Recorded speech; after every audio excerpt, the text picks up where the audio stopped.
ನಾವು ಇತ್ತೀಚೆಗೆ ನೋಡ್ತೀವಿ ಅಂದರೆ ಆಹಾರ ಶೈಲಿಗಳಲ್ಲಿ ತುಂಬ ಬದಲಾವಣೆಗಳಾಗಿದೆ ಮತ್ತು ಒಂದೊಂದು ಡಯಟಿಷಿಯನ್ ನ್ಯೂಟ್ರಿಷನ್ಸ್ಗಳೆಲ್ಲ ತುಂಬಾ ನಮಗೆ ಸಲಹೆಗಳನ್ನ ನೀಡ್ತಾರೆ. ಸೊ ನಮ್ಮ ಪ್ರಶ್ನೆ ಏನಪ್ಪ ಅಂದರೆ, ಯಾವ ತರಹದ ಆಹಾರ ಉತ್ತಮ ನಮ್ಮ ಜೀವನ ಶೈಲಿಗೆ ಮತ್ತು ನಮ್ಮ ಆರೋಗ್ಯಕ್ಕೆ? ಯಾವ ಥರದ ಆಹಾರ ಸೇವನೆ ಮಾಡಿದ್ರೆ ಒಳ್ಳೆಯದು ಅಂತ?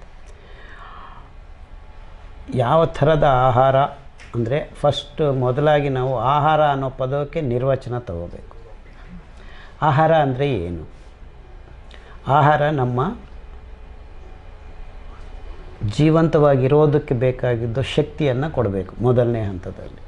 ಅಂದರೆ ನಾವು ಏನು ತಿಂದರೂ ಅದು ಗ್ಲೂಕೋಸ್ ಆಗಿ ಪರಿವರ್ತನೆಯಾಗಿ ನಮ್ಮ ರಕ್ತಕ್ಕೆ ಬಂದು ರಕ್ತದಲ್ಲಿ ಆಕ್ಸಿಜನ್, ಆಮ್ಲಜನಕ, ನಾವು ಉಚ್ಛ್ವಾಸ ತಗೊಳ್ತೀವಲ್ಲ, ಆಕ್ಸಿಜನ್ ಬಂದು ಗ್ಲೂಕೋಸನ್ನು ಬರ್ನ್ ಮಾಡಿದಾಗ ATP ಅಂತ ಒಂದು ಮಾಲಿಕ್ಯೂಲ್ ಉತ್ಪಾದನೆ ಆಗುತ್ತೆ. ಅಲ್ಲಿಂದ ಶಕ್ತಿ ಬರುತ್ತೆ, ಜೀವಶಕ್ತಿ. ಅಂದರೆ ಗ್ಲೂಕೋಸಲ್ಲಿ, ರಾಸಾಯನಿಕ ಪದಾರ್ಥದಲ್ಲಿ ಇದ್ದ ಶಕ್ತಿಯನ್ನು ಜೀವಶಕ್ತಿಯಾಗಿ ಪರಿವರ್ತನೆ ಮಾಡ್ತಕ್ಕಂಥ ನಮ್ಮ ಶ್ವಾಸಕ್ರಿಯೆ ಏನಿದೆ, ಅದಕ್ಕೆ ಬೇಕಾಗಿರೋ ಗ್ಲೂಕೋಸನ್ನು ರಕ್ತಕ್ಕೆ ತುಂಬೋದು ನಾವು ಊಟ ಮಾಡೋದರಿಂದ ಆಗುತ್ತೆ. ಆದರೆ ಈ 5 ಧಾನ್ಯಗಳು ನಿಮ್ಮ ದೇಹದಲ್ಲಿ ಈ ಅನಾರೋಗ್ಯ ಅಂಶಗಳನ್ನು, ಕೊಳಕನ್ನು 10 ವರ್ಷದಿಂದ ಕೂಡ್ಕೊಂಡಿದ್ದನ್ನು 6 ತಿಂಗಳಿಂದ 2 ವರ್ಷದಲ್ಲಿ ತೆಗೆದುಬಿಡುತ್ತೆ. ಅದಕ್ಕೆ ನೀವು ಈ 5 ಸಿರಿಧಾನ್ಯಗಳನ್ನು ತಿಂದಾಗ ನಿಮ್ಮ ಡಯಾಬಿಟೀಸು ವಾಸಿಯಾಗುತ್ತೆ, HIV ವಾಸಿಯಾಗುತ್ತೆ, ಕ್ಯಾನ್ಸರು ವಾಸಿಯಾಗುತ್ತೆ, PCOD ವಾಸಿಯಾಗುತ್ತೆ, ಥೈರಾಯ್ಡ್ ವಾಸಿಯಾಗುತ್ತೆ, ಬುದ್ಧಿಮಾಂದ್ಯತನೂ ವಾಸಿಯಾಗುತ್ತೆ. ನಿದ್ದೆ ಬರ್ತಾಯಿಲ್ಲ ಅಂದರೆ ನಿದ್ದೆ ಬರುತ್ತೆ.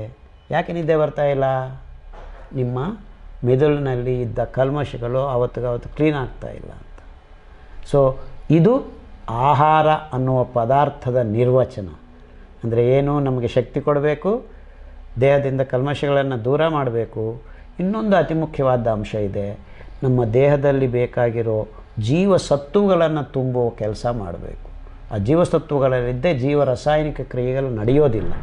ಅದಕ್ಕೂ ಸಿರಿಧಾನ್ಯಗಳ ಅಂಬಲಿ, ಅಂದರೆ ಅದನ್ನು ನಾವು ಇವತ್ತು ಅಡುಗೆ ಮಾಡಿ ಒಂದು 10 ಗಂಟೆ ಇದ್ದಾಗ ಸೂಕ್ಷ್ಮ ಜೀವಿಗಳು ಬಂದು ಸೇರಿಕೊಳ್ತವೆ. ಅದು ಮೈಕ್ರೋಬಿಯಲ್ ಹೆಲ್ತಿ ಮೈಕ್ರೋಬ್ಸನ್ನು ನಮ್ಮ ಹೊಟ್ಟೆಗೆ ತುಂಬೋದು.